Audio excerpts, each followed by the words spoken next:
Welcome everybody to the 52nd episode of Comic DNA, on which we will be discussing Building Stories by Chris Ware, published in 2012 by Pantheon Books. I am Aaron Walther, and with me today is my good comic reading chum, Mr. Alex Harner. Alex, thank you for reading this behemoth of a book, this compilation, this collection, if you will. No problem. I'm happy to have done so. Mm-hmm. It's quite a work. It really is, and there's a lot to say about it, and it's one of those things. You could almost say somewhat appropriately, it's difficult to say where to even start when discussing this book. It's true, and that is for a couple of reasons. Yeah. But I'll tell you where we're gonna start. We're gonna start with just a little preface to this episode, and where I'm going to confess that this is not the first time Alex and I have discussed building stories. A week ago... Deja vu. Yeah, a week ago we were trying to record this episode, and we had about an hour and a half long... It was more than an hour and a half, but, it was about an hour and a half long conversation. And we were really getting into the weeds talking about this book. It was probably the most profound conversation we've ever had. I have to say, I don't think we can recreate it. No, there's just no way to recreate the conversation that we had. I started it off. I had a nice little metaphorical story about a broken whiskey bottle, and that's why I was drinking vodka instead of whiskey, which I normally like. Which, incidentally, I'm drinking whiskey tonight. Oh, nice. Well, that seems like a step in the right direction. Then maybe this was meant to be done twice, so that you could, so that we could all experience with the benefit this. So, well, the irony, I guess you could say it'll all I think even out, because having talked about this book for an hour and a half between the two of us, it kind of gave us, I think, maybe a little bit more clarification of how we feel about the book. I think the conversation was full of some, I think the word you used was profound, but there was some profound realizations on our parts as we were kind of discussing and working how we felt about it. So I think that this conversation might be a little clearer. However, here's hoping. However, the flip side to that is that profound conversation we had, we were both drinking, and I can't suggest how drunk you were, and I'm not going to admit that I was too drunk to forget it, but I am going to say that it makes the conversation a little harder to remember verbatim, is the way I'll put it. There was an element of randomness. We were hopping around a little bit. We were a little all over the place, and it's just sort of there's a little bit of a haze. I remember things here and there, but so I'm disappointed. I didn't realize you were that drunk. I wasn't that drunk. I swear I'm just playing it up for the podcast. Don't. I'm pretty sure anyway. We'll see. But we'll see. We'll see how much we remember from this one. Now, we had a good conversation, but so getting into the story of building stories, or the story of us talking about building stories. As I said just a few minutes ago, it's difficult to say where to even begin with this, but I guess we should explain what this is and who Chris Ware is, because Chris Ware is a name that would be very familiar, I think, to the art comics crowd, I guess is how you would put it. Comics reading demographics. Yeah, comics reading demographics kind of breaks up into weird little groups. There's the art comics. There's people that are reading comics in the New Yorker and books published by Fantagraphics, and a lot of the comics as literature kind of stuff. And Alex and I are no stranger to those kind of books. I mean, we talked about Asterios Polyp quite extensively, which I love that book. It's an excellent book. Yeah, it's a great book. I mean, you can go back to one of the... we just recently, as in many months ago, we were talking about Will Eisner, which I think is an important... we talked about A Contract with God, which is we'll kind of get into some interesting comparisons to Contract with God with building stories, which is something that I wanted to do in our last discussion, but we never got around to. So maybe that will provide an element of new randomness to this discussion. There we go. Yeah. Add some fuel to our intellectual fire, if you will. Right. But so there's that crowd, and then there is what is considered mainstream comics, which are mostly the superhero comic collectors, the people that are reading stuff from Marvel and DC, and I make no secret of enjoying a lot of those books, although I confess I don't read many of them these days, but I have a great love for the genre, the superhero genre, and I think that there's a lot of great stuff coming from that. But this is kind of a book, this building stories. The only reason I'm bringing that up is because I think that this is a book that firmly plants itself in the art crowd, and I think the traditional mainstream superhero comic reader would be, I don't want to say that they would dislike it. I just want to say that maybe they'd be a little puzzled. A little puzzled, maybe, or the word I want to use is impatient. Impatient, yeah. I think they would not have the patience for this book. This is a book that requires investment. Which is ironic because most modern superhero comics are so deconstructed that I don't know how anybody can have the patience to get through one of those stories spread out over like 16 months for, one little arc, but that's a different discussion and a different rant. That's a rant for another time. That's a totally different episode that we're going to maybe talk about someday. But no, the patience required in building stories is the investment to the structure and the format.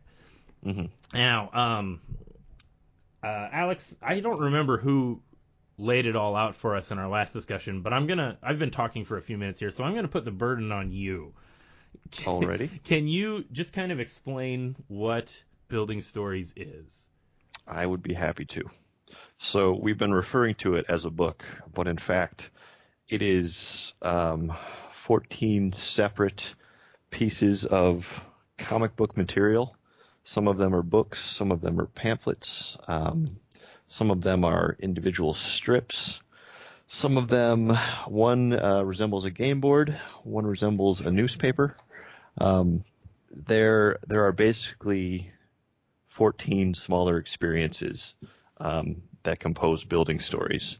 They come within a very nice box, which if you ever see this on the shelf at a comic shop or a bookstore, it will stand out because rather than being a single comic or graphic novel, it is a big box. It's huge. It's meaty. It looks like a board game box.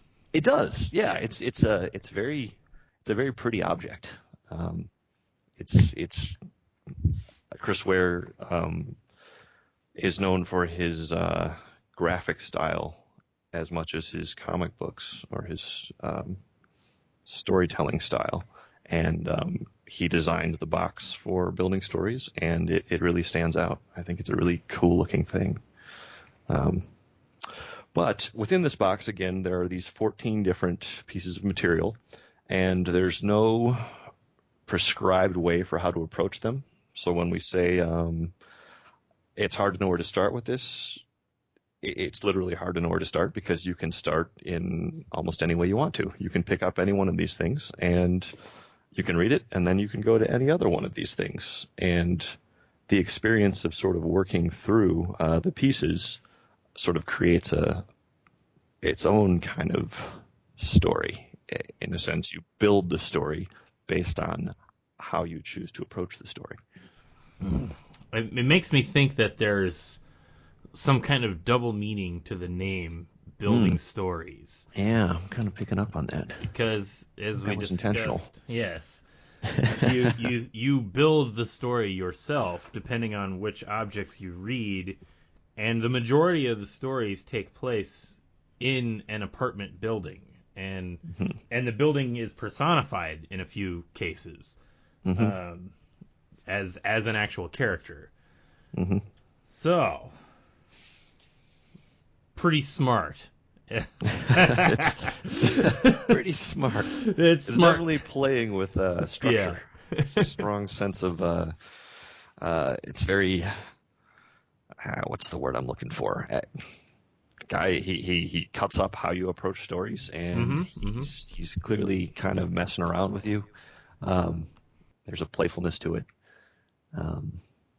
but it's very measured. It's very he has kind of an architect or an engineer's sensibility about him. So there's a lot of almost all of his drawings resemble almost like an airplane safety pamphlet, like something that yes, explains the exiting procedures that you're supposed to look at before the plane takes off. It has that very measured, almost mathematical, clean, simple, nothing but the essentials quality to the storytelling between panels. Mm-hmm. And like the perspective on like every scene and every panel is almost, it's often this like very similar. Like he doesn't play with perspective too much. Mm-hmm. It's usually pretty straight on, like head on shots of the scene. Mm-hmm. Barring a few specific choices, of course, but Right. it gives it a very, I don't want to say flat, but like it's a deliberate, functional. Yes, I think flat is fair. I mean, it's purposely not flat. Boring, yeah, but, exactly. Yeah, that's true. Yeah, that's a fair point. It is a little flat, but like purposely so. Like for it's an aesthetic choice. Yes, absolutely. Mm-hmm. I think his page layouts almost feel more like graphic design sometimes, or oh, definitely. They're very much like icons that kind of move you from one very neat, very cleanly measured square to the next. Mm-hmm. And that's, I think, I guess we should sort of like say up front. This is sort of what our discussion was in the last one that didn't get recorded. Was how we like felt about this book, and I'm gonna refer to it a book because that's what it is. It's just book in pieces. It's a book in pieces. It's playing with format. It's hardly the first like work to do something like that. But sure. There are other people that play around with format in different ways. But I do think that this is really well done, and I actually really, really, really liked building stories. Like I liked it a lot. And I can say that it was the first Chris Ware book that I've read. I've been aware of Chris Ware, aware of Ware. I see what you did there. Yeah, that was not intentional. I am aware. I am aware. I've been aware of him for quite a while now. I've read excerpts of his comics. Like I've seen stuff, but I've never sat down and read an entire book. I've been meaning to read Jimmy Corrigan, probably ever since it came out, and I just never got around to it. I just never got my hands on a copy of the book. And this book came out, and I don't want to sound like I don't know. The format. You don't want to sound like a fanboy, but this is like your favorite thing. I don't want to sound too shallow, but honestly, like a format snob or anything, but the presentation and the structure was enough to really make me want to read it right away. Like not even really knowing anything about. I mean, that's not fair to say that I didn't know anything about Chris Ware, because I did. I'm aware of what his comics are, but when I saw the way it was presented, all these different smaller stories that after you read them it creates a bigger story, I was totally into that.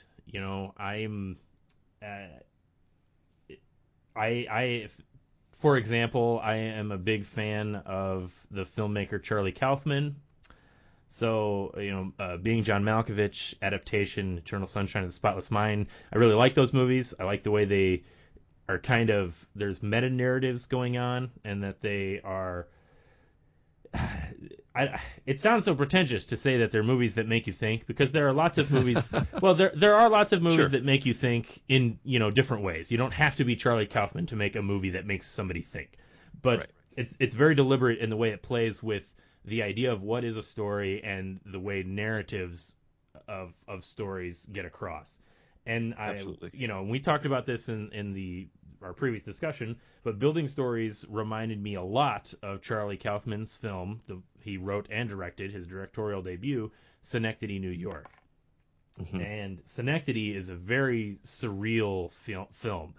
And building stories didn't necessarily approach the level of surreal quality that Synecdoche had, but there was definitely a level of Synecdoche is about a creator. In this case, it was a playwright who was trying to make a play that represented reality in the best way possible, in the most true, realist way possible. And as a result, the play that he was writing kept growing larger and larger until like they had the set was like cities long, because all the minor characters were main characters and they all had lives and roles to play, and he was writing himself into the story, and he had to hire an actor to play himself, and then he had an understudy, and the actor was telling him what he should be doing while he's trying to write the story. And it sort of becomes comical to talk about it because it almost becomes a cliche of like, this is what pretentious smart people think is really great art. But I really love Synecdoche, New York, and I really loved building stories. If I recall in our discussion previously, Alex, you were not quite as enamored. Yes, that's Sure, exactly sure. the word. You were not quite as enamored with it as I was.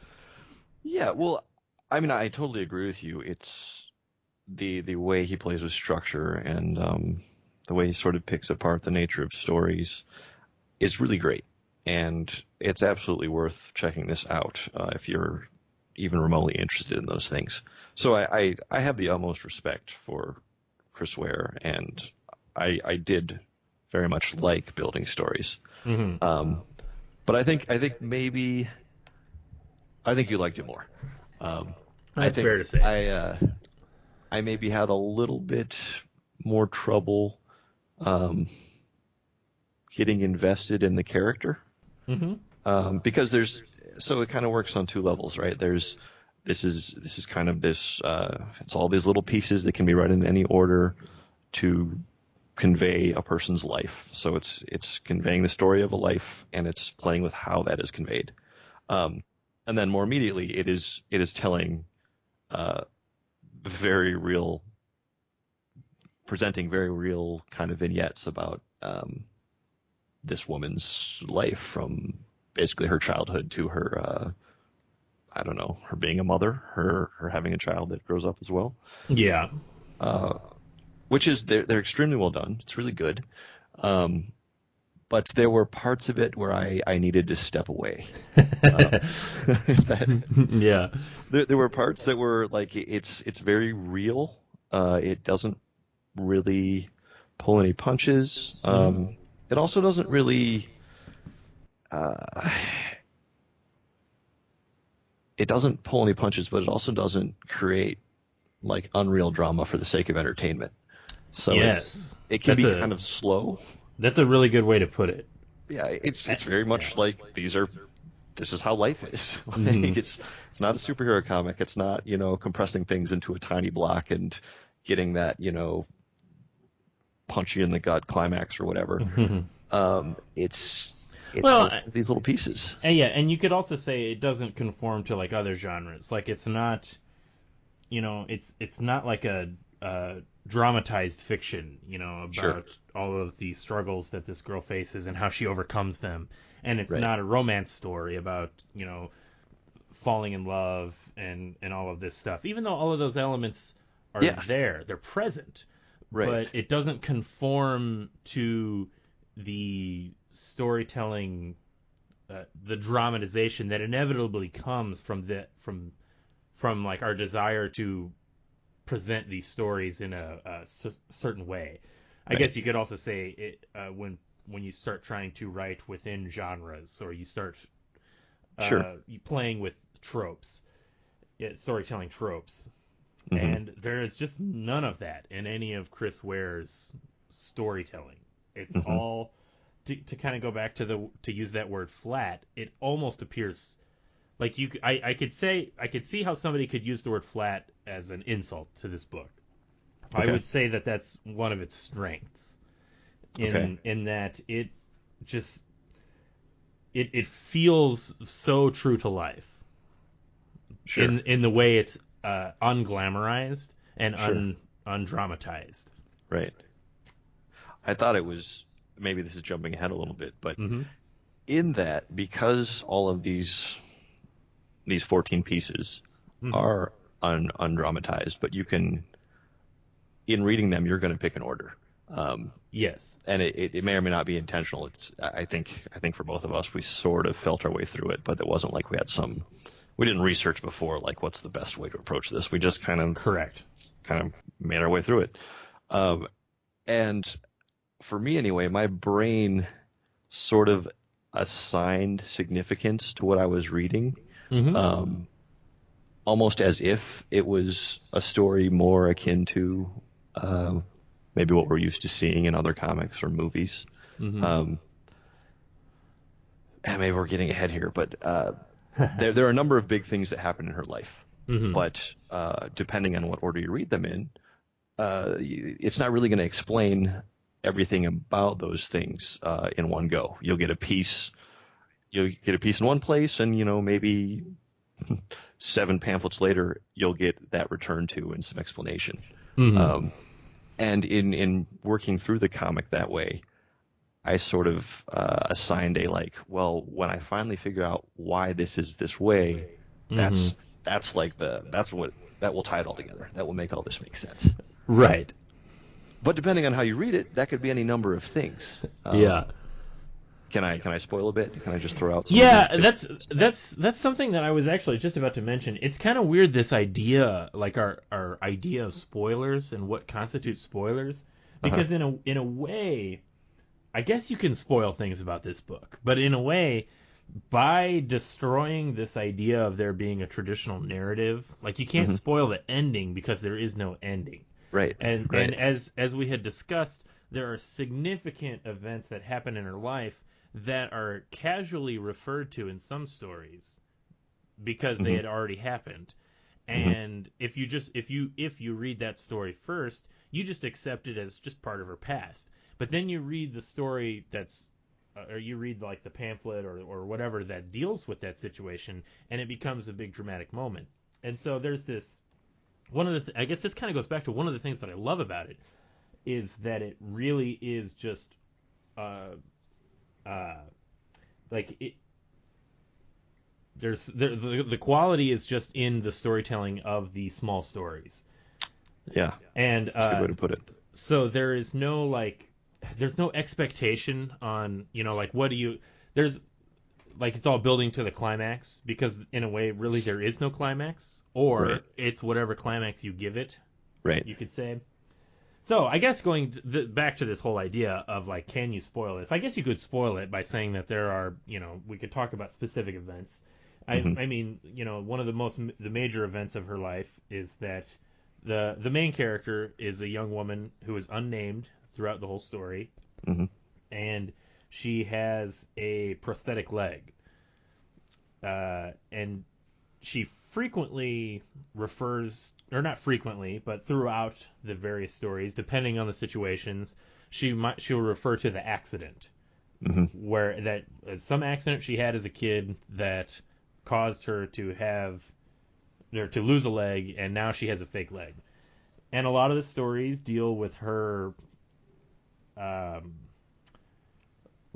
struggles that she has for being, having a fake leg. Like when she's living in the apartment, she's living on the 3rd floor, and so she has to, there's no elevator, so she has to climb the steps every day. And then there are other stories where it's just not even a part of it, because it's just not a part of her life, or it's not a significant part of the story. Like when you get when you read the stories that take place later on in her life, where she eventually moves into the suburbs and she gets married, and I forget that she has a prosthetic leg. Like, yeah, it's really not even a part of the conversation. It's just not even anymore. a part of the conversation, exactly. And the reason, and I like the way that's presented, because the reason that is it's not that important to her life at that time. There are other things that she's dealing with, and she's Right. being a young 20-something woman living in the city in an apartment, having a prosthetic leg was more important.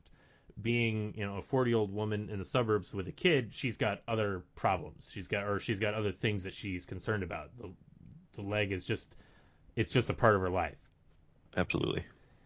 And there are other things, I guess. If you I don't know, I kind of went off on a tangent there, talking about this idea of what could be a spoiler, but right. So there are other significant moments. Yeah. Yeah. And there are other significant moments where if you read like later in life, she'll refer to some past event, and then you if you read the stories from earlier in her life, you'll see them played out, or in some cases, not played out in a way. Mm-hmm. Mm-hmm. Which I don't know. Again, it provides a unique narrative. Definitely. Yes. Definitely. It's you mentioned that you had your brother read this. Yes, yeah, that And was something. depending on the order you read, again, it's Mm-hmm. things are going to take on different weight, and the story is going to it's going to be unique depending on the person who reads it and how they choose to move through it. And your brother got to the end and ended on one of the more unusual shorts from the collection, and as I understand it, he hated it, and it kind of colored the entire experience. He felt like he wasted his time. Maybe I'm putting words in his mouth, but I'm probably not. There's one of the small, 30-page pamphlets is called Branford, the Best Bee in the World. And there is a character in Building Stories called Branford the Bee. And this is probably the most surreal aspects of the comic. Yeah. This is where I say it does sort of feel a little Kaufman-esque. Sure. Because it doesn't really have anything to do with, or I should say it doesn't have anything to do with the main narrative of the young unnamed woman. But it does sort of tie in thematically, and it deals with a lot of the general anxiety of life, you could say. I think that's a good way to put it. That's a good way to put it, yeah. And so it's just short stories about this bee named Branford and his life, and in the beehive. They're kind of bizarre. They're a little weird. They're presented more like Branford's almost more like an old Disney character or something. That's what I was about to say. It's like an old cartoon. Yeah. Yeah, it's supposed to be like it's pre-Disney. Yeah, exactly. It's not realistic like in the way that the rest of all the stories about the young woman are. Right. It clashes with tonally. It's totally different in some respects. It's not presented as a real bee. It's presented as a cartoon bee, and the weird cartoon things that he has to deal with. But it's all like this heavy existentialism. Right. Right. I guess I don't know. Maybe tonally it's vocabulary words. There's a similar kind of grimness, or grim's not the word, but melancholy. Melancholy, yeah, melancholy is the right word. There's a similar melancholy, but it's a silly cartoon bee and his weird life, as opposed to a very real take on a woman growing up. Right. I would say that it serves the same function as the pirate comics, the comic within the Watchmen comic. In Watchmen, the kid is reading the pirate book. Sure. And the pirate story is woven throughout the Watchmen story. And you get the events of the pirate comic as you get the events of the Watchmen story, the real story as you will. Again, so I feel like Branford the Bee is sort of a comic within the comic, even though it's not necessarily specifically a comic within a comic. It's more like a different layer of reality within the comic. Okay. Because Branford the Bee, there is, the bee does show up. There is crossover. Right. When the one specific moment in the story, the bee is sitting on flies to the front step where some of the characters are sitting, and that's referenced a few times throughout the rest of Building Stories. Mm-hmm. And then you have the Branford the Bee comic, which just sort of tells the story of that character, which is just this insignificant bee in all ways possible. Mm-hmm. So I that's why I say it's very similar to the Watchmen, the pirate story. Yeah, I think that's a really good comparison. Yeah, the pirate story doesn't have any effect on the narrative of the Watchmen, but it is a thematic link. Definitely. But yeah, so we were talking about reading order, and my brother, he didn't want to read the Branford comic because he could look at it and he just decided that he didn't want to read it. It looked like it had nothing to do with anything, and he didn't. It just even if it was subconscious, even if it was just I want to read this story. This looks weird and uninteresting. I'm gonna save that for last. Mm-hmm. And in doing so, he destroyed himself. He killed all ability for him to enjoy this book because he knew he wasn't going to like this. That's why he didn't read it first.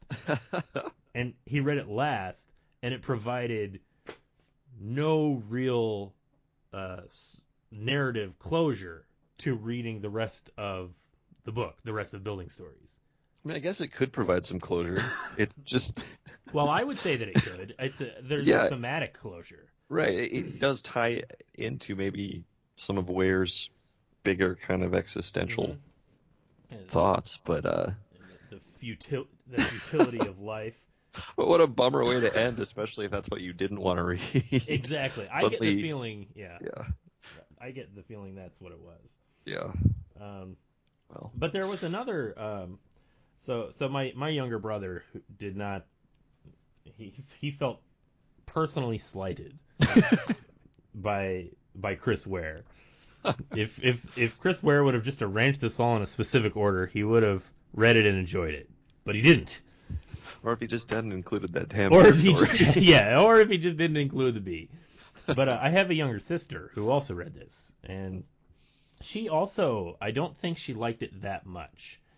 Mm-hmm. And we had discussed in our previous discussion that I suspect that the reason she probably didn't connect with Building Stories is because she's young, early 20s.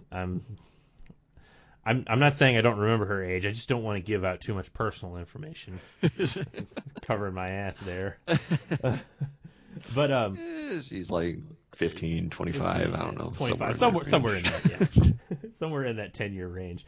And I suspect that part of the reason she probably didn't connect with it so much is she just didn't have that much life perspective. And I don't mean to sound like I'm an old man, because I'm not, even though oftentimes I do sound like an old man. Well, you're like, what, 47? I'm like, not even close. I'm 5,000. So what I was saying was earlier how I talked about how much I really like Building Stories. And part of it was because I am just a sucker for this kind of breaking the narrative, unique structure, this format. I'm kind of just a format junkie, and I just really like that somebody can do something like this. But to be perfectly honest, that's not what connected me with the comic. That's what made me unabashedly interested in reading it. Mm-hmm. But I honestly, I really had a profound connection with the story and with Chris Ware's his specific storytelling style and his ability to present really raw emotional scenes in such a way. Yeah. He's really good at he's good at lots of emotions, but he's really good at sadness, and he's really good at loneliness and finding those kind of universals in those feelings. I think anyone who's been through their 20s trying to sort of make sense of their lives, or anyone who's been through in that point where you're kind of setting out on your own, those are real feelings everybody has, and he's damn good at conveying them. Right, exactly. And that's what really just anchored me to this book. Maybe I'm, you could psychologically analyze me and my love of this book. Maybe I'm giving away too much about my own emotional state with regards to loneliness and despair and so on and so forth. But that's why you needed the whiskey, man. That's why you needed the whiskey. I have no comment on that. No, what I'm getting at is, yes, as somebody who has a tiny bit of life perspective, I don't have a lot, but I at least went through that period of my life, that 20s period where you're, like, as you said, you're trying to sort of figure out who you are and where your position in life is, and that hit me pretty hard. Just the story of this girl on her own and all of her little personal problems. And I remember you had said it was in the hardcover book, the one that is like the recreation of Acme Novelty Library. That's the green hardcover book. There we go. Yes.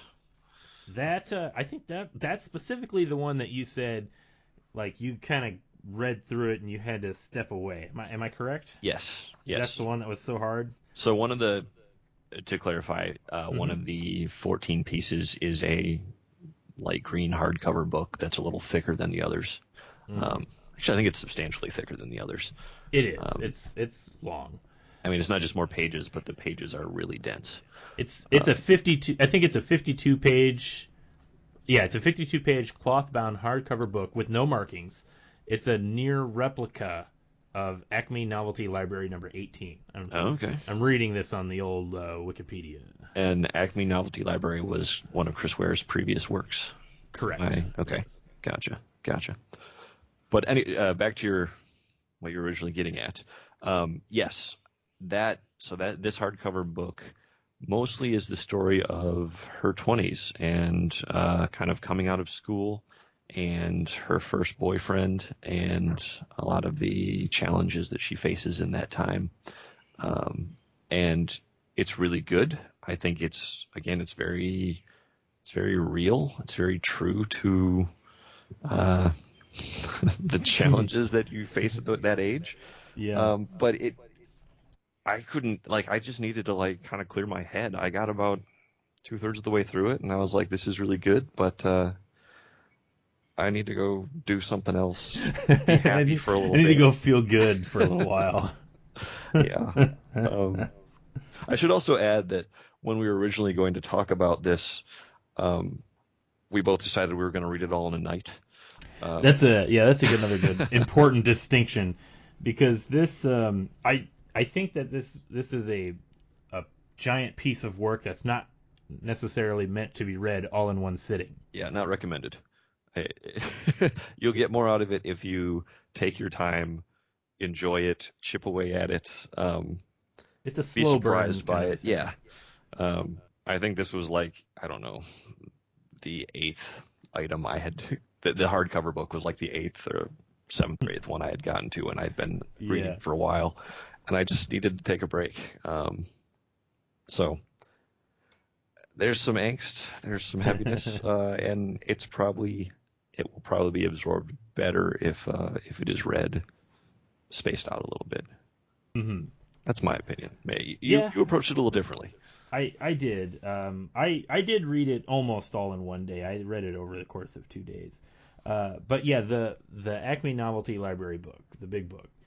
Honestly, that was the section. This was the part of the book that really hooked me, and I had like a profound emotional response reading this book. It just, like, even though, like, there have been, I I can honestly say that there have really been no events in my life that are quite the same as anything that she faces, but she faces a lot of the same emotional struggles that I think everybody has dealt with in one form or another. Just I appreciated the uniqueness of all the situations. Nothing about like the struggles that she felt with felt cliched. Like there was no like her first relationship was kind of like a big mess. And I know not everybody's first relationship is a big mess. I'm not going to pretend that my first relationship was like a big mess or anything, but there's just aspects of it that I think most people can connect with in some form or another. And I think so. I appreciate that he can do that in a way that it feels like this is somebody's real life story. Like it feels like he's chronicling like a friend of his who had this crazy relationship, as opposed to just story cliches that we see repeated throughout all of fiction over and over and over again. And that's kind of what really drew me into it, was the way Ware masterfully got me to emotionally connect with something that still felt incredibly unique and different. Yeah. I think it's a testament to his ability as a writer, that he can tell a story about a woman in her 20s and all of the baggage that goes with her life at that time. And I think anyone could connect with the highs and lows of that. And I think anyone who's been in their 20s will find something that resonates. I mean, as two 30-something-year-old guys, we could read this and be like, there's some powerful stuff here. Yes. Even though, like you were saying, we haven't directly experienced right. much. I'm not speaking well today. You might need to edit some of this. It's a lazy Sunday. Yeah. No, our exact experience does not line up perfectly with hers, but it still feels right because we're not ladies. Right. But kind of talking about this connection, do you think that maybe like the profound connection that I have with this is really just that kind of pretentious artist connection?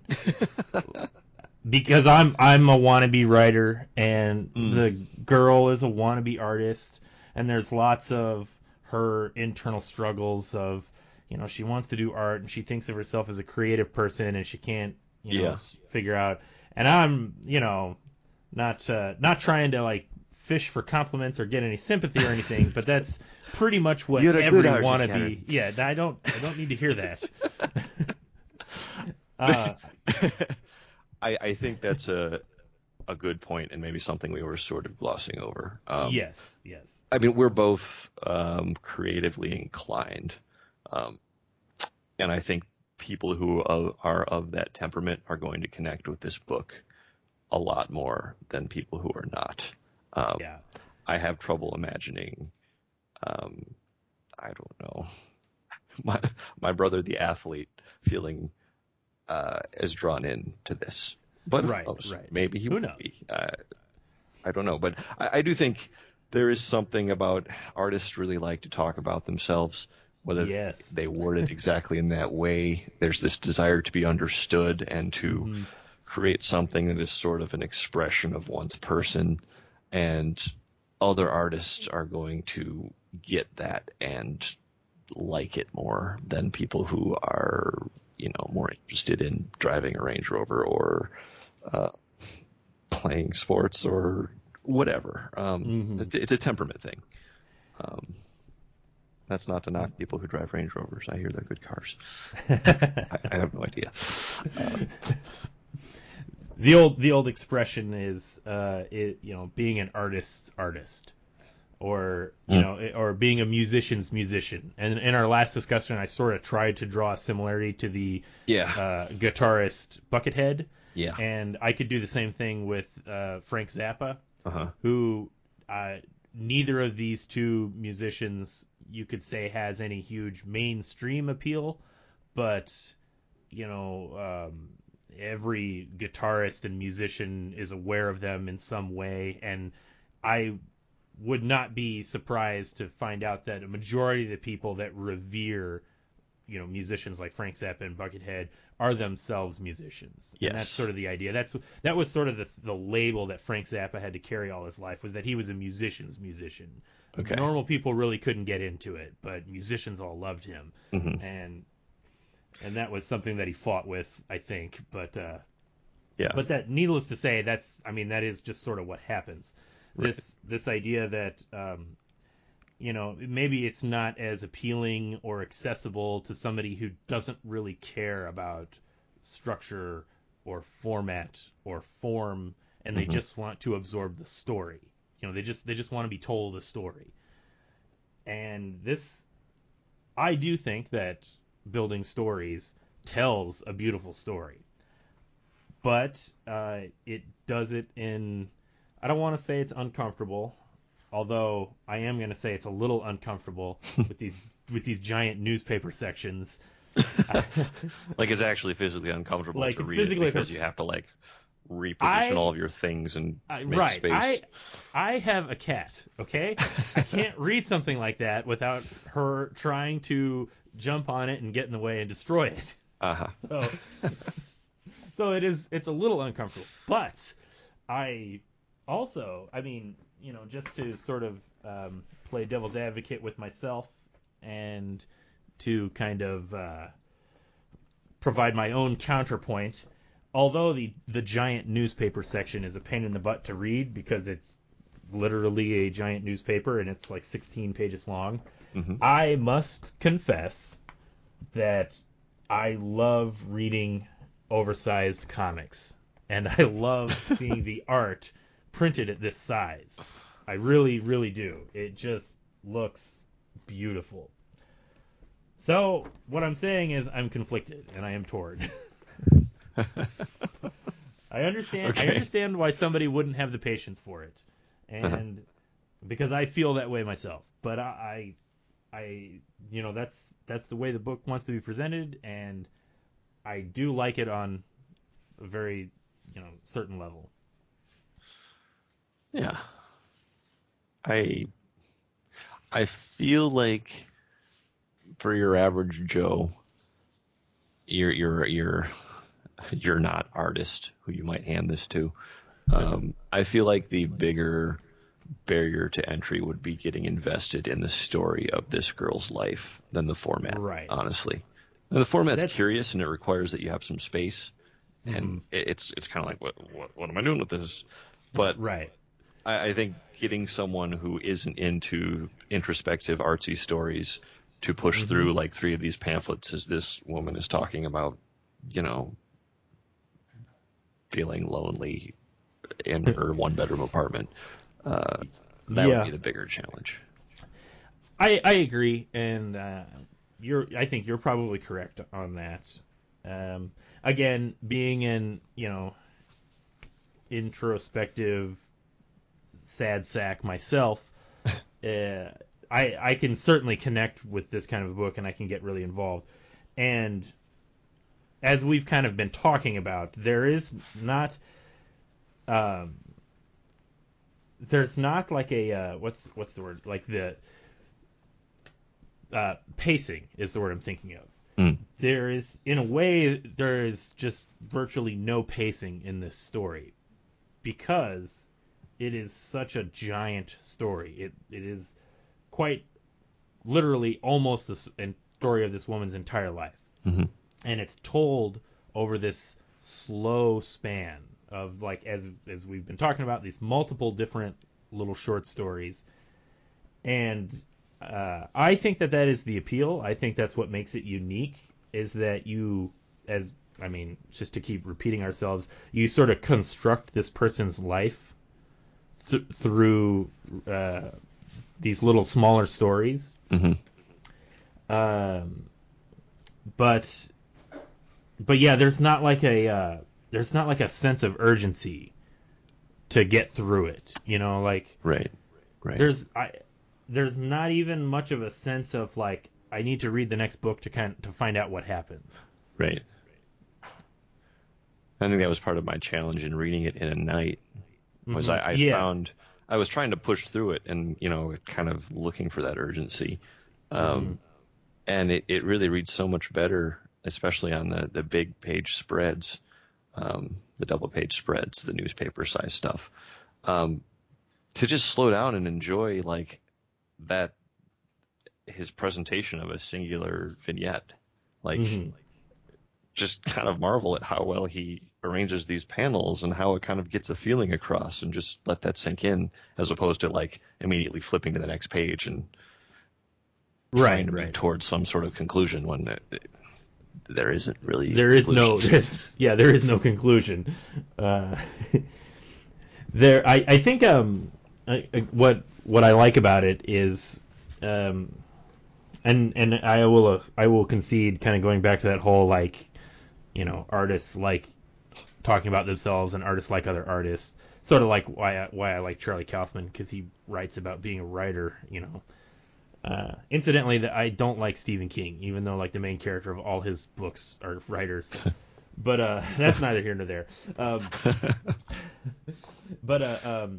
really like the way that I think the way I would put this is, as we discussed, there's no lack of urgency. There's a lack of urgency. There's no pacing. There's not this like driving force to reach a conclusion. But what it feels like is, it really feels like this is a character that you just grew up with. It feels like a friend. And we all have friends, and they all like went through various events in their life, and you are aware of them, and it's not a part of a narrative. You just know this thing about this person, like this happened, and then this happened, and that's why this is the way this is, and that's why they're doing this now. Right. It's very much like that, and I think that's what goes back to lending itself to just being read slowly over a period of time. Mm-hmm. It does feel like, it feels like a life story. It doesn't feel like a story. Sure. If that makes sense. I think so. I really like the friend comparison. Because I think too, like when we think about the people in our lives and the myriad of things that have happened to them, say you're talking to a friend about something that's troubling them, that story takes priority, and if that story dominates a number of conversations, that story is going to in turn kind of color how you think about that person. But 6 months later, it might be another story, right? Like, right. And that's what this presents. Like, you could, depending on the order you read it or how you revisit it, or you're going to kind of think about it a little bit differently. Well, and there is kind of getting back to like I think, again, part of what makes me really like this is that the storytelling and the structure and the form does all tie together. This whole building stories thing, because there's a nature of discovery about other people, right? So like the main character, a lot of these stories are about her learning things about her family, like about her past or friends, and there's a lot of like discussion of her like suspecting things about people but not being able to prove it. And so there is this idea of like, I'm trying to think of how I would put it. Like, there's so many unknown things about life, and you learn about them you don't necessarily always learn about them in like a narrative, you know what I mean? Yeah. Information just pops up. Like, for example, one of the big stories in this is that her dad dies of cancer. Yes. And after that, she discovers that her dad had an affair many, many years ago. And so it provides this really difficult like situation for her, where she can't, like, she's already grieved her dying father, who was an important part of her life. And then she learns this thing about him, being an adulterer, and she doesn't necessarily know how to process it. And her mom has already come to terms with it. And I really like the way all of that is sort of presented. Again, like I said, it's like real life. Like there is no, like Chris Ware's not telling you how you're supposed to feel about these characters learning these things. These characters are just learning things the way we all learn about things in life. Mm-hmm. Yeah. And that kind of goes back to why we keep using the phrase real, like it feels so real. Because it's all little stories about things like that. Mm-hmm.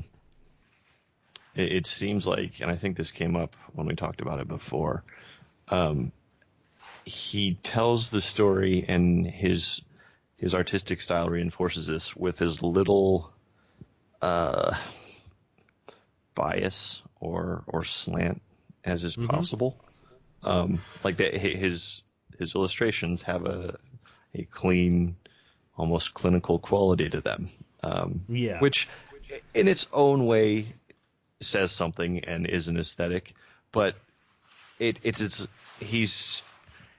seems as if he's trying to avoid too much embellishment through the visual depiction of things. Mm-hmm. I don't feel emotionally manipulated. Yeah. You'll get that. Like, unless I'm supposed to feel like unless I'm supposed to feel like a nihilistic detachment from. I guess maybe he's found the best visual style to warp us toward nihilism. I don't know. Right, but you talk about movies and any film geek, not film geek. I mean like a film student or somebody who really studies film. They will stress to you the importance of the score and the soundtrack and how that will control your entire perception of how the scene plays out. Just having the characters stand there and talk to each other, you set it to different music and it will change the way you understand the point of the conversation or the scenes that are happening, the actions taking place. And this is kind of one of the things that I think is a strength of comics as a medium, and I think it's something that Chris Ware uses to the fullest of his ability, is that there is that sort of a detachment. Mm-hmm.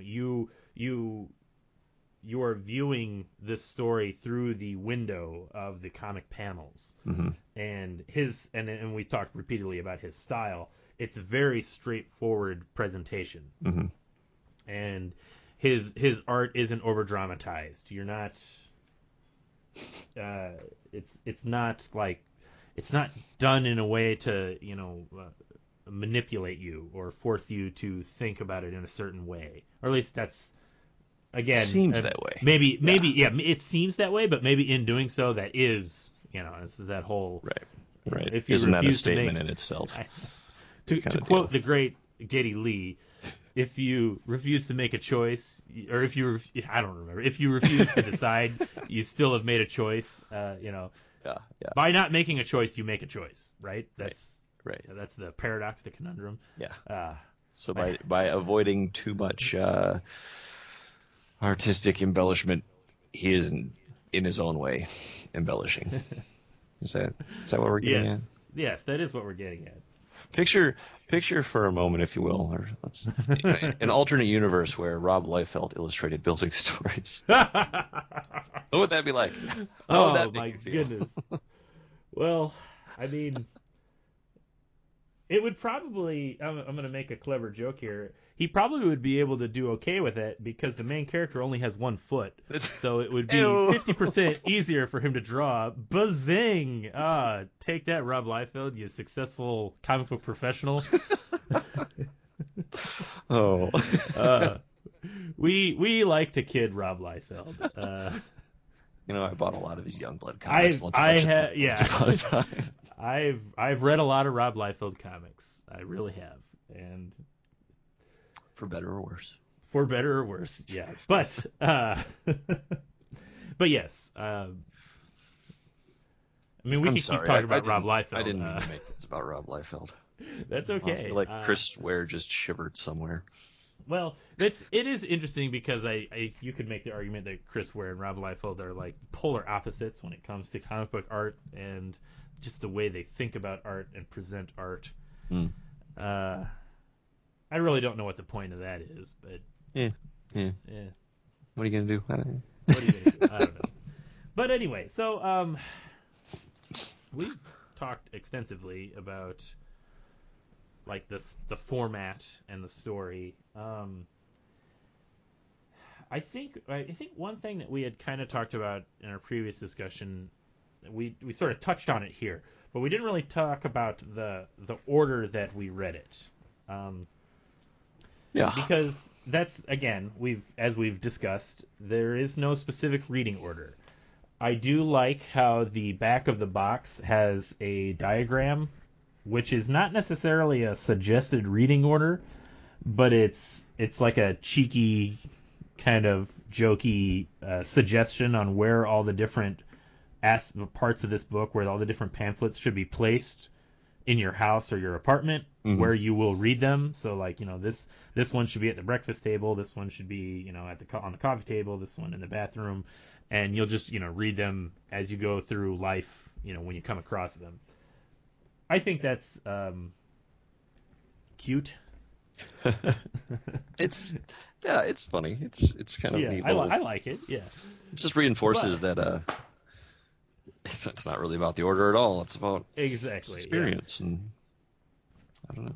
But I did sort of in my own way. I sort of read building stories from smallest to largest, but not necessarily. Yeah. Because I read the game board first, Mm-hmm. which I like to view as setting the foundation for the building. It's sturdy. It's a game board, so it's large, but it's also short. Mm-hmm. Because it's just 4 giant images. And then I read the Little Golden Book, which I thought was a pretty good introduction to the setting of the apartment building and also the main girl's character, because it's just a 24-hour period in her life. Like the book starts at 12 a.m. and then it goes until 12 p.m. Yeah. It's It covers it's a day in the life, covers 24 hours, but like each page is like an hour, like and it's bookended by the building talking, like the building having a little introspective narrative. But yeah, then it's one page is 12 a.m. then the next page is 1 a.m. and each page is itself a miniature story. It is. Which, and some of these, like this kind of gets into, like Chris Ware's, the density of some of these stories, because each page is full of 30 panels. And it's they're all crazy. Sometimes it's more than 30 panels. Sometimes it's more, yeah. And they're all it almost feels like it's delicately placed, like it's a giant, like Jenga tower that's just waiting to fall over. And then other pages look, they're looser. They're not as tight. In that, like, there's open panels. They're not necessarily all lined up with each other. It's interesting the way he plays with space. Like sometimes the pages are really claustrophobic and there's no space, and then other times the panels just sort of float across the page and there's lots of space. I worried from a distance, being new to Chris Ware, seeing some of these pages but not reading them. I wondered, is this just going to be this kind of almost like autistic in its rigidity and the amount of information and the sort of detail? The amount of detail and control. Like it's almost like, loosen up, man. Like it's not so orderly. Well, and like one thing. Go ahead. I don't want to interrupt your train of thought. The truth of the matter is, his stories are all really good, and he's just really good at what he does. Really good. If they were like boring stories that didn't, resonate emotionally, that would be one thing. But they do. They're very human, and they convey a strong understanding of what people do. So Yeah. I was pleasantly surprised. I was worried from a distance that this was going to be this it's just like dull, long thing. And I mean, just if you just like opened up a few of the books to look at it, I can certainly see where that impression comes from. yeah, turns out it's Um, just really smart. So it's just really smart. Yeah, it's smart, and I'm not gonna make any excuses for that. It's a smart book. Uh, One thing that we haven't really talked about, like talking about the style of Chris Ware's presentation, is that traditional comic narrative, like the way you read a page, like traditionally you want the narrative to kind of flow in like a Z format.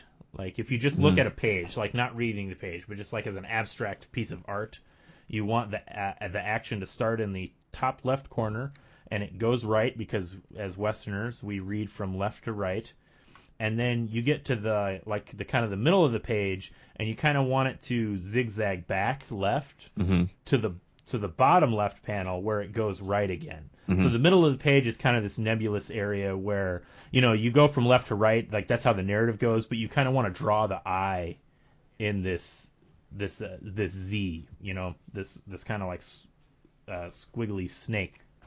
okay, And I think that's how a lot of modern comics are constructed, and Chris Ware definitely breaks from that hard in a lot of places, to the point where a lot of these pages are structured where there are little arrows running across the page directly showing you where to read next and where to go. it does come up a few times. It comes up a few times. In But in general, though, I mean, yes, he does well, have some that's what I was. strong moments where he breaks it, but he's That's what I was about to. That's what I was going to ask you, was that it still reads pretty clear. Did you have any like troubles, kind of like the flow of some of the pages? honestly the only ones that really stuck out to me and bother me still are these double page spreads. You get a lot of them in the green hardcover book we were talking about. Yeah. Where in the very center of the page there's some sort of unifying image that sort of reinforces the theme. A fixed piece, like a family photo, or Yeah. a piece of art, or just a room setting. Yes. Right. It bothers me though because it's it's a double page spread and this image is in the center of the page and that's where the spine is, so you can never really see the image well.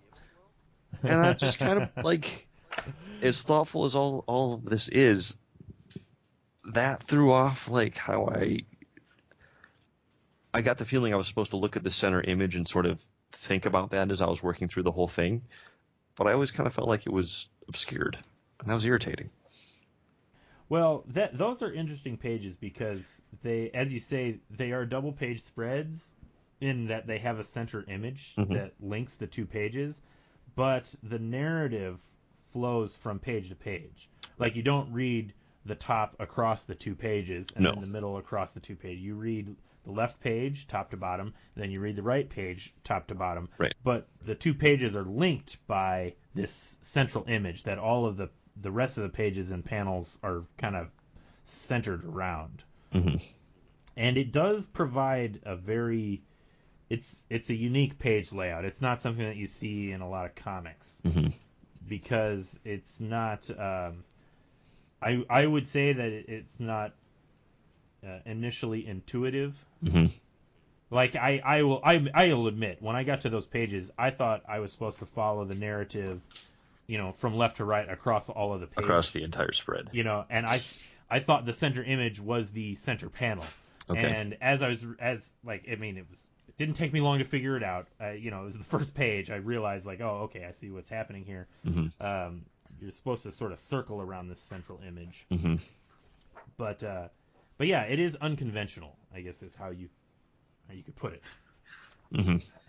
But that being said, I do still think that there's a lot of direction in the art, in like how you follow the flow of the story, and once you sort of get settled into it, into Chris Ware's style. I don't think it's you don't even think about it, I guess is the way I would put it. I mean, by and large, maybe not that far. I think I would have liked it more if the pages weren't, if the spine wasn't in the center of the pages. Like if these were printed, if these spreads were printed as posters. Right. I think I would have liked it more. I just thought the spine and the thing in the middle was kind of, it never. I mean, I get what you're saying. Yeah.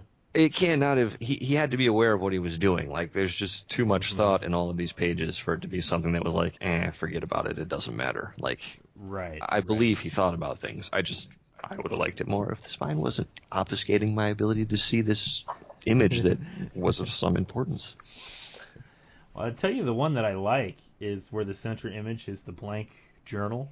I mean that fits the format. It's like, it looks like it's a book opened up across the pages. Yeah, all right. Maybe if Chris Ware was a little smarter, he would have made them all something like that, like open books. So then the page split didn't obfuscate anything and instead incorporated it into the art. Yeah. But I guess, he's just not that smart of a comic book artist. Guess he's just a man after all. After all, he's only human.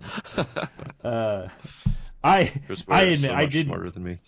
Right. I admit I didn't have as much of a problem with the images being obfuscated. Okay.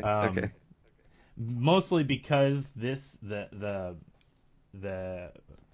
big green book, the Acme novelty book, it is a hardcover and it does appear to be saddle stitched, so the pages do actually open pretty wide. It's not like a big 300-pound glue bound trade paperback, where, like, no matter how much you try to open it, you're never gonna get that center page. Good point. And I have read a few comics that kind of destroy themselves by having a big double page spread. And I guess this is kind of getting into this idea of formats.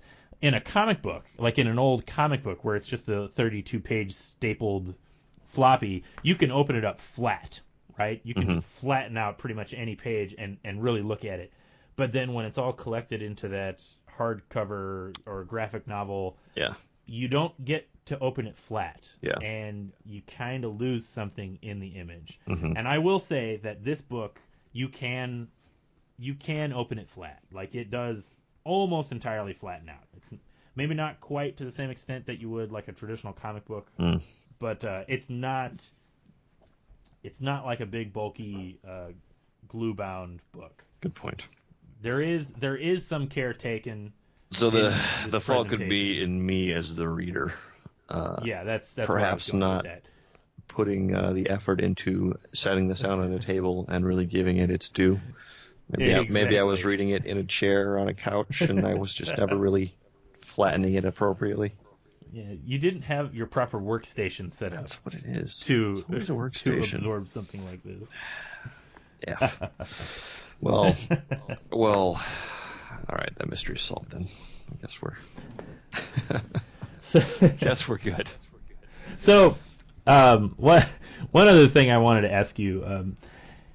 As I've said, one of the reasons I kind of admit that I really like this is I will confess maybe a little bit of just a natural bias, as one artist who's obsessed with another artist. I really just like the introspective nature of somebody who wants to be a creator and is constantly doubting themselves and struggling with their abilities. Could it be that you possibly didn't like this book that much because one of the main characters in the latter half is an architect? And I believe you are an architect. I'm a grumpy architect, and I have my own baggage there. Was it a little too real for you, Alex? Did you see yourself reflected in that architect character?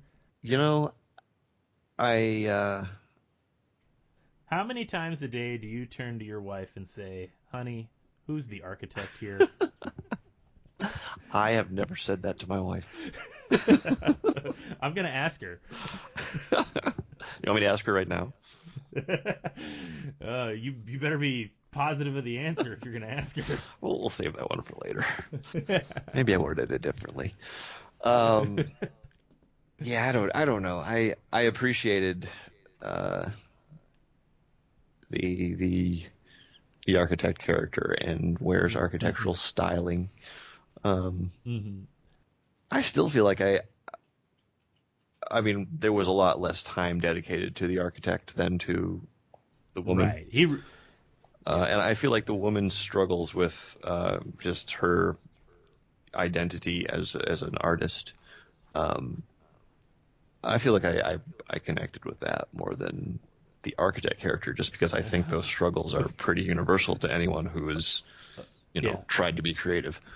Of course. So I don't think the realness of the architect cut me too deep, if that's what you're asking. I was just maybe trying to find some psychological reason that you might be biased against Chris Ware. You don't like his presentation of architects. Giving you guys a bad name. I think there could have been a few more explosions, maybe some utility belts. Oh, we're going back to our love of superheroes, are we? That's the real problem. That's the real problem. Yeah. I do kind of wonder, what if you did a story like this with something that wasn't so artsy, or that wasn't about a woman and her. I mean, maybe this is the point, that it's regular, it's ordinary. But what if you picked a monster truck driver, right, or a spy, or a police officer? I mean, that could still be pretty mundane, but maybe it would be a little more. You'd probably have a Quentin Tarantino movie. Yeah, that's true. Then we'd be comparing it to Tarantino instead of Charlie Kaufman. That's right. Yeah, that's what it would be. So I don't know. I'm just speculating. This is neither here nor there. Right. Yeah. It's just a boring conversation anyway. But actually, well, that is sort of related to, I think, at least one other thing that I definitely wanted to talk about, and we sort of talked about it in our last discussion, but we haven't brought it up yet. This idea of whether or not there is a climax to this story, the story of her life. And one thing that I did sort of find that was sort of driving me, we talked about how there doesn't seem like a real push. There's not a real impetus to really see where all this is going, because that it's not necessarily going anywhere. But one thing that I was constantly sort of like waiting to find out about is what the accident was. Yeah. Because it was such a huge part of the story. I mean, right. Her life in the apartment, a lot of it surrounds her having a fake leg. I mean, obviously it's an important part of her dating life. It's an important part of any job that she takes. And every time she meets somebody new, like, it's always the first thing that somebody's going to notice. And so I was wondering if we were going to get that story, the story of the accident and how she lost her leg. And this, I suppose you could say, is probably the actual, like, the only spoiler you could kind of give out about this. They don't visually, or Chris Ware doesn't visually ever show you the accident. Right. Which I think you could argue would probably be the most visually dramatic thing that he could show in this woman's life. And I think it's a deliberate decision not to show it. I think so. It is mentioned in a conversation. She meets a young kid. She's older, and she's at a party for her husband at his job, the architect.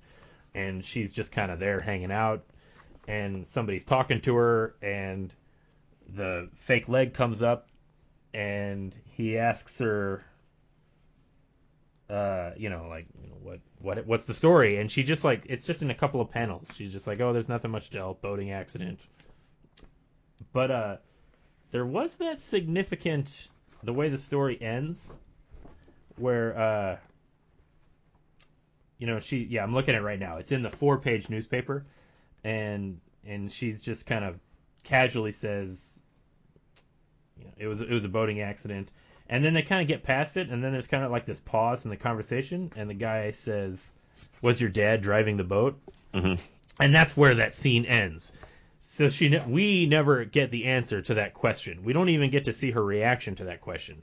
So that is Chris Ware being manipulative in his storytelling choices. Sure. And that is, I don't know. I think that's a very specific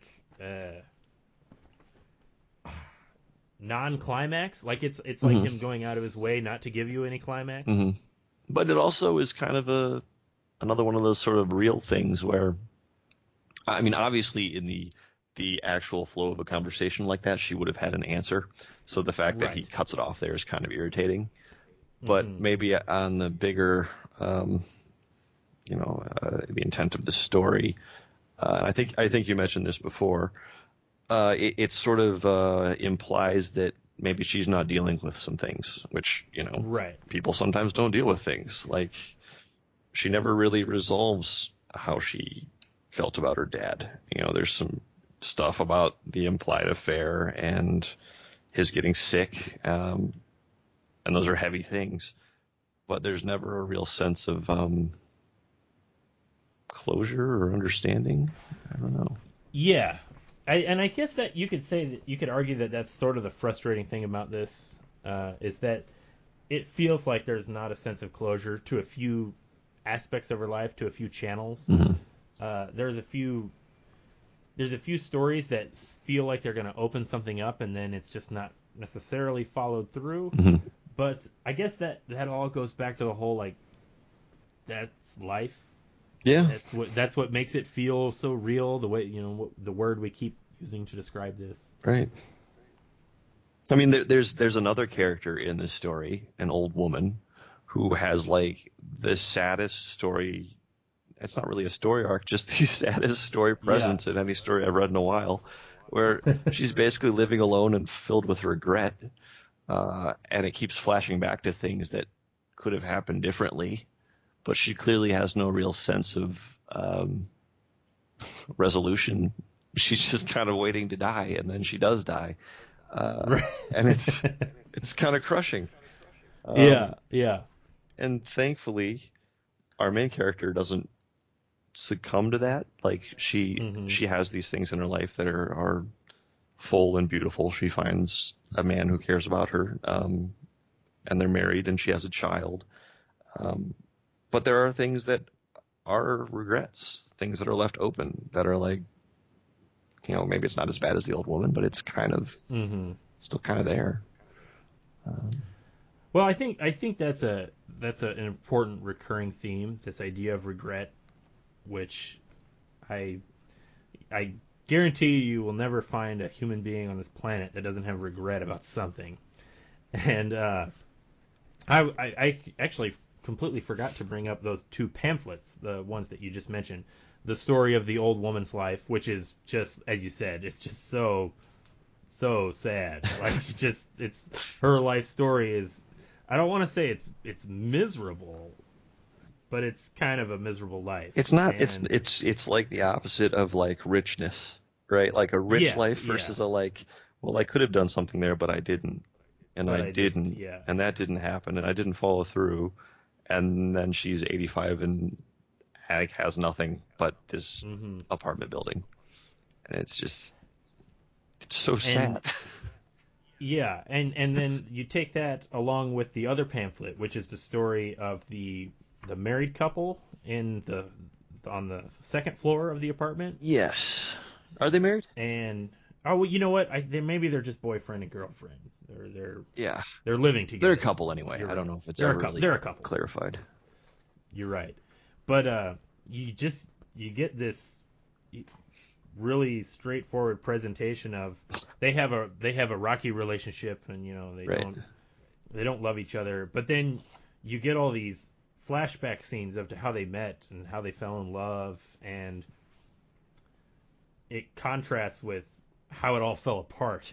Right. And it just, again, it has that whole just tragic regret running through the whole thing. So much regret. Yeah.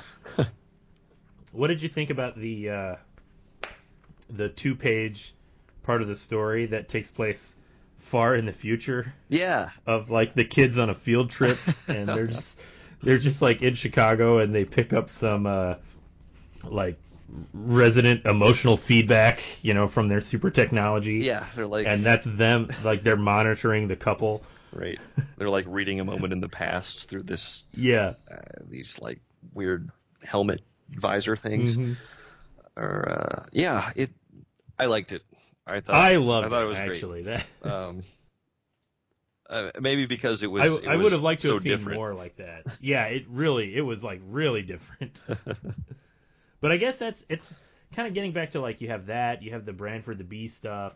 There's all this like little quirkiness about it that keeps it from just being, I guess, like, because we've been talking about kind of how dry and how real and straightforward this presentation is. But there's all these little quirks in it, that set it aside. Yeah. They prevent it from feeling too, like you said, dry or rigid or. Yeah. So I guess, despite the fact that we've been, talking for like an hour and a half, I don't mean to, what you might think the way we've been referring to this book, but it is, it's not quite the, like, dour presentation. Like, it's really colorful. It is. The colors are really good. Yeah. Right. Like, I guess that's, again, kind of the whole contrast of, like, the story of life and loss and regret presented in this really, like, pop corporate style. Mm-hmm. That's a good way. Pop corporate. I like that. Yeah, that's kind of what it is. Yeah. And then, like I said, it's got the little quirkiness stuff. The bee, the little pages there about like just a total science fiction deviation there for a couple of pages. Mm-hmm. Yeah, I mean, I really liked it. I don't know if there's like too much else we could say. Like, we haven't really talked about any like story specifics. Like I think that would warrant a more like in-depth discussion that I don't know if I feel like I would have to reread it to really get into the weeds, Yeah. I mean, we've talked about some of the bigger plot points, but the strength of a lot of his storytelling is in these vignettes, and that would require really like picking a few and really breaking them down. Because it's an art comic. There's a lot of panels dedicated to like subtle hand motions and like a minor turn of the head, a pause, and then the next panel you get a thought. It's less about some big badass moment, and it's less about the narrative, really. It's about these. Yeah. It's about these kind of subtle moments and quiet moments. And it makes it into this enormous piece of work. Yeah. Like it really is enormous. Yeah. And there are a few maybe what do you call them? A few bombs that are dropped here and there, like in terms of like, oh whoa, that kind of is a really big deal. But they're few and far between, and I feel like the strength of it is how all these little things build up to convey a feeling, more so than like a single like I don't know, badass splash page or something. I'm not conveying this well. No, I get what I kind of if I. Yeah. My wife says like smaller rooms make a building. Little stories make a big story. That's exactly what it is. It probably ties into the title in some way. Building stories. I think so. But yeah, that is exactly what it is, and it turns it, like I said, it turns it into this big piece of work, and I think what you were kind of getting at was it's not so much about absorbing the narrative as it is absorbing the little stories and experiencing like the emotional response to how it all eventually kind of puts itself together. Mm-hmm. And that's really, I think that's really the strength of the storytelling, is that it's less about the events and it's more about how you get kind of drawn into this person's life. Right. It would be an interesting exercise. I don't know why you would do this other than it would be telling. You could go through Chris Ware's work, you could go through all these pamphlets, and if you wanted to just get to plot points, you could edit out unnecessary panels, and you could probably reduce this thing by 80%. Right. To create like if you're just more traditional narrative structure. Right. He has, 30 to 50 panels on a page because he's showing such little things. But if you just wanted to get to, sad lady like sits the by Cliff phone, Notes version, you could do it in 3 panels. Right. But I think, again, that's all part of this stylistic choice. Right. And it's what really draws you into it. Right. And it's what makes it powerful. like exactly. It's not just relaying the information. Like in this scene, the old lady sits by the phone. It really makes you kind of uncomfortably sit with her. Mm-hmm. And instead of just so you don't feel like you're not just being told this is what happens. It feels like you experience it. Yeah. Absolutely. And that is the strength of building stories. That is the strength of building stories. Mm-hmm. Sounds good to me, man. I think so. I think, yeah, like I said, I think if we wanted to break down individual scenes, we could talk about, where the different climaxes in the story are. Because I read the big 16-page thing last, mm-hmm. and I think that was probably the closest to a climax to the overall story you could actually probably get. Yeah. Because that's where multiple events of her life all converge into that story. Right. You have the story of her first relationship and the abortion that she had. Mm-hmm. You have the story of her friend's suicide.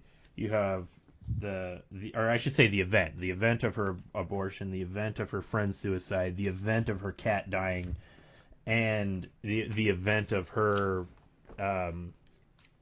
with her just her suburb mom life, making things like the financial struggles that she and her husband are having and raising her daughter, and it all kind of converges into this big, I would say the most probably dramatic scene in the whole book. Mm-hmm. And so I guess what I'm saying is it was fortunate that I was too lazy to read the giant 16-page newspaper until very last, because I really just didn't want to open it up and read it. Yeah. And I think in our last discussion, you had implied maybe that was like a subtle decision. Yeah, I really wonder about that, because I also read the most gigantic thing last, and I imagine probably a lot of people would do the same thing. I think so too. It's harder to, you got to make space for it. It's harder to unfold. It's easier to pick up the other ones and knock them out. So, right. And it tells the story chronologically. It is the last story in the sequence of her life as it is depicted.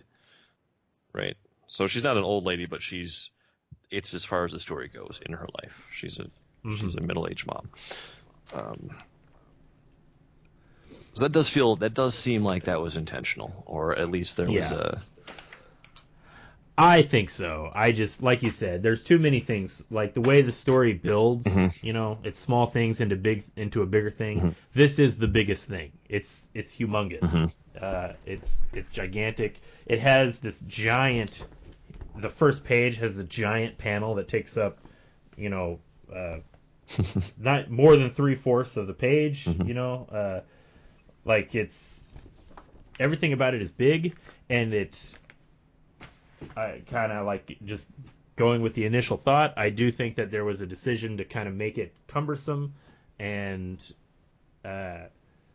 to sort of physically represent the largeness of the story at that point.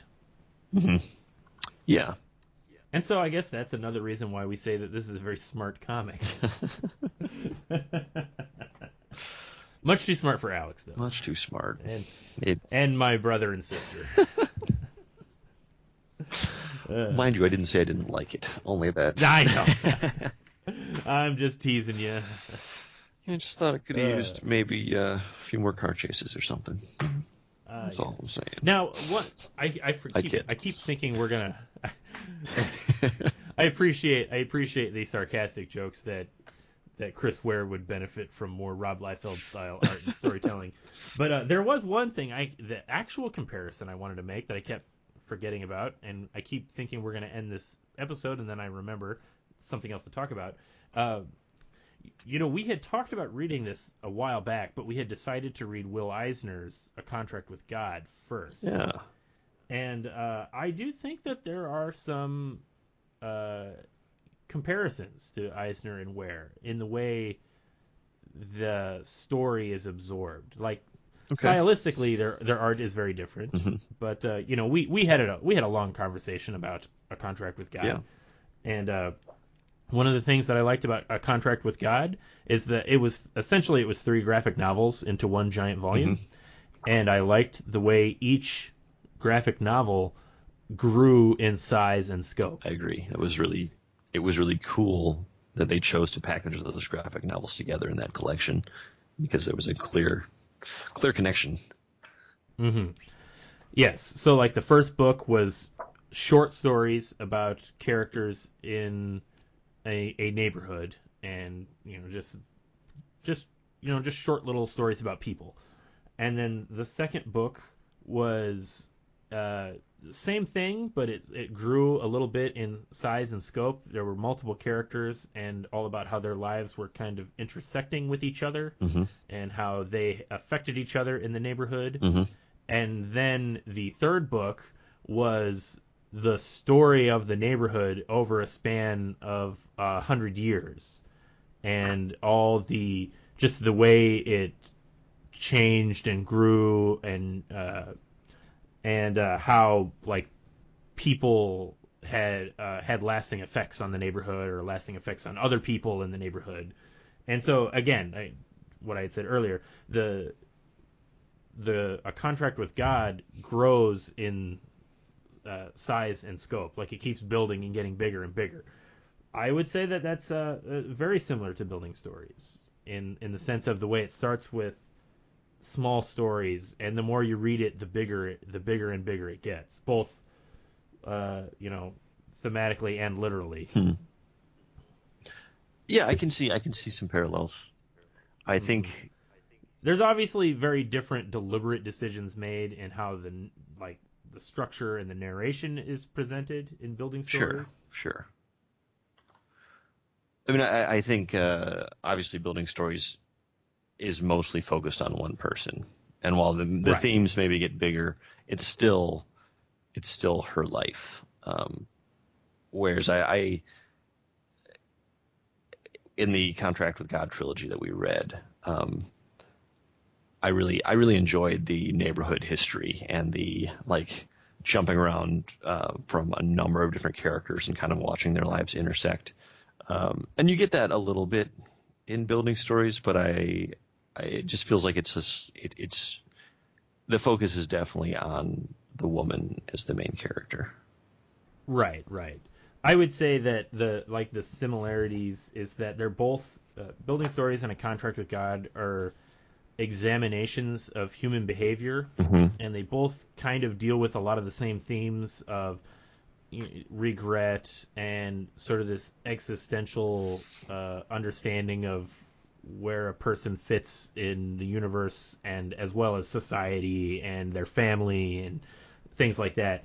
Whereas A Contract with God is a study of multiple characters and how they are all similar or different, how they compare and contrast with each other.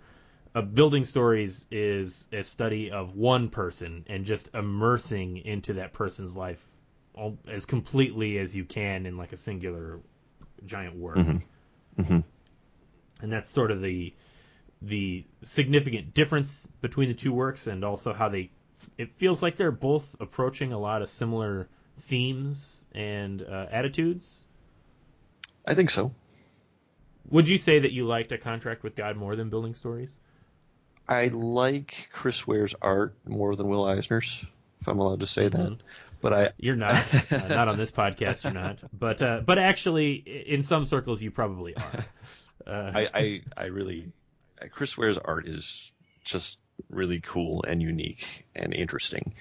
So I preferred his art more, but I liked the more the historical angle from the later story in the Contract with God trilogy, and I liked the sort of the surprising interactions of people in a neighborhood, which again you do get in building stories, but not to the same extent. Yeah. No, I agree. There's not as much time devoted to it in building stories because there's so much personal introspection and following just this one person's life. Right. Mm-hmm. I agreed. But yeah, I think, like I said, I really liked building stories. Mm-hmm. I liked it quite a bit. I would recommend it to a lot of people if they. I don't think like anybody would feel deceived. Like if you look at this, I think that you can kind of get a feel for like what it is right away. I think you kind of know whether or not you're interested in reading something like this. Mm-hmm. I can understand why somebody would not be interested in reading it, and I can understand why somebody would take issue with the format, as it were. Like I personally know people who would just not. They would just not invest the time into this. Yeah, sure. They would just thumb their nose at it, and they would just say, just put it in a book like everybody else if you want me to read it. Those people exist. You like what you like. That's perfectly fine. But I do think that this is a very rewarding experience, reading the book. If you are somebody that's inclined to go in for that kind of playful structure style. Sure. Yeah, he's really good at it. Yeah. And and it gives you a lot. I guess that's the thing too. This kind of is something I think that gets talked about. Like people will talk about it. It's not that it's like surreal or weird that makes it good. It's that it does it really, really well. Like for example, well, I mean, I've been talking about Charlie Kaufman. It's not like that Charlie Kaufman films are good because they're surreal. They're really good surreal films, if that makes sense. Like sure. you can see surreal art films that are not good, and being weird doesn't mean it's good. It's that David Lynch is another good example. That's the one I was actually trying to think of.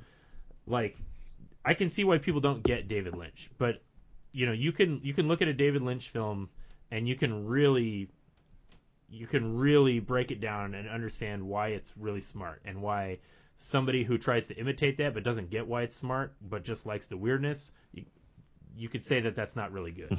And that's sort of what I guess that's what I'm trying to get across with Chris Ware. It's not just because it's playing with the structure and that it's just a sad comic about crybaby whiner artists. That's not what makes it good. What makes it good is that that's what it's about, but it's done in just a really perfect way. Like, yeah, there's just a real quality professional genius to it, I would say. I'll go that far. Okay, genius. Yes. Yeah. It's certainly an extraordinary effort. I mean, how many years did it take him to make this? It took 10 years. Yeah. I mean, and it's so measured and so controlled and so deliberate. Like, it's clearly he was pouring himself into this, and it's pretty darn impressive. It really is. It really is. Well, I think we're going to end our conversation there, because we could probably just kind of lazily talk in roundabout ways about different ways that we like it, but I think we would be repeating ourselves. And we've talked at length here. Almost, we're pushing 2 hours, so I think that's enough. Yeah. I'll try to edit some of this down, maybe take out some of those bad jokes. And I had a few just word fails there, so. It's like, we can trim this down to a solid 55 minutes, I guess. More than half that's of my everything challenge. we just said was garbage. So. Right. But I think we're gonna call it there. I definitely have to read some more Chris Ware books. Maybe we could read Jimmy Corrigan and compare. I know you've sort of read Jimmy Sort of. That's a story for another time. That's a different story. We'll save that. Yes. But I like building stories, and I'm very happy to have it. And whenever people come over and they're like, "You have a lot of comics. What's this big goofy thing?" I can tell them, it's too smart for you. Don't worry about it. That's a next level comic. You're not ready. You got to practice. That's for experts. You gotta exactly. That's for the master comics level readers. You're not ready. You're new for to that comics. one, kid. I'll get some Archie comics for you. You can read those and work your way up to Chris Ware. I love pretending to be a pretentious snob, because then I get to be a pretentious snob and then just say, it's just a joke. It's just a joke. It's going to get you punched in a bar sometime. Just watch out. Probably. Yeah, well, I don't go to bars, so I don't have that problem. But thank you, everybody, for listening to Alex and I bloviate on and on and on about Chris Ware and building stories. My name is Aaron Walther. You can find me. I am on Facebook, and I am on Twitter at AA Walther. That's at AA Walther on Twitter. Mostly all I do is post new pages of my comic, The Birdlander, that is currently serialized at thebirdlander.com, and it will soon be published by Rats and Crows Publishing. You can pre-order the first issue at ratsandcrowspublishing.com, read the comic at thebirdlander.com, and we're actually really close to finishing it up right now. In a few months, we'll have the whole thing finished, and then all the issues will get put out. But so check that out. If you enjoyed listening to me talk for this length of time, I encourage you to check out some of my comics. You can also find some of the other stuff that I have written at some of the other stuff that I've written. I've written a comic called Zero Zeros, and I'm also publishing a comic called Amoral Stingray. You can find those at newhavencomics.com. And as always, I'm not done yet. I got more links to share with you here. You can find new episodes of this podcast at comicdna.podbean.com and also on our YouTube channel, Comic DNA. And I know, Alex, you don't really have that much to put out there. You have a... I don't at the moment, no. Yeah. Do you still have your portfolio website? I've still got a website. Still got a website. Yeah. It's out there. You can Google my name. It's Google not Alex particularly Harner, see what comes up. But I've got listeners out there. Know this. I'm really working on Alex. I got something in the works. We might be doing some more regular... Big plans. Yeah. Some more regular podcast stuff. If I can get him to commit to a regular schedule. I think I'm really excited. I think this is very possible. I think it's real. Yeah. I lured Alex in with the one thing that he cannot escape. The one thing that will forever be a constant in his life. And of course, if you've listened to Alex and I on any of these podcasts, you will know that thing is the X-Men. Yeah. So we're gonna see if we can't come up with something related to the X-Men as a regular podcast. But until then, you'll just have to Google Alex and maybe find his portfolio and see if maybe some art pieces that he's designed or drawn. Maybe. But maybe we'll do some new art stuff here soon. We'll see. Yeah, maybe I can trick you into doing some comic work. Yeah. Someday. But until then, thank you. I think that's everything. All right. I don't think if I forgot a link, I'll just edit it back in. But until then, thanks everybody for listening, and we will see you all next time.